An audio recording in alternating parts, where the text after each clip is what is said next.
My blog posts are usually answers to your questions, but this video is a little different.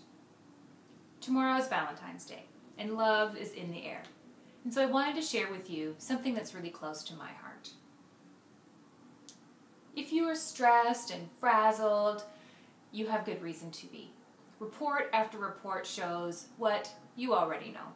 Family life is busier than it has ever been, and hence the ubiquitous nature of multitasking in our lives. And yet, there's a quote that I particularly love, and it's that what kids really want for dinner, it's you. Kids honestly do eat better when an adult sits down and eats with them. And it's for a couple of reasons. The first is that as human beings, eating is innately a social behavior. Every culture around the world, people gather together to eat. The second is that kids during the picky eating years, they go through a stage where they're wary of trying that food. And we know that when we're nervous about doing something, seeing someone else go first makes us feel braver.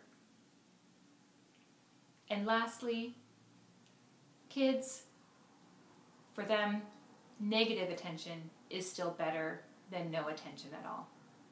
Here's an example. I was called in to work with a family because their 3-year-old daughter suddenly became very picky and she would refuse to eat breakfast unless her mom spoon-fed her every single bite. Mom had tried every favorite dish and it was all the same. Her daughter refused to eat. So I came in and I figured it out right away.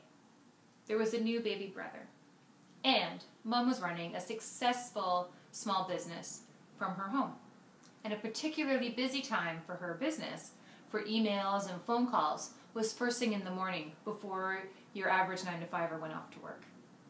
And so at the exact time that her daughter was supposed to be eating breakfast, her mom was answering phone calls and on email.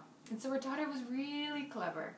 She'd figured out that the best way to get her mom's undivided attention was to refuse to eat unless her mom spoon-fed her every bite. So, Mom took decisive action. She changed her email autoresponder and her voicemail and let her clients know that she would start replying at 7:30. And the family set their alarm 15 minutes earlier. And the new family rule was that everyone sat down and ate breakfast together from 7:15 until 7:30. And you know what?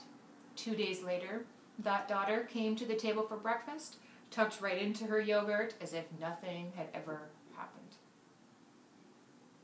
So this Valentine's Day, consider, instead of giving chocolates or some complicated, immaculate dish, give your kids the most valuable gift of all, your undivided attention.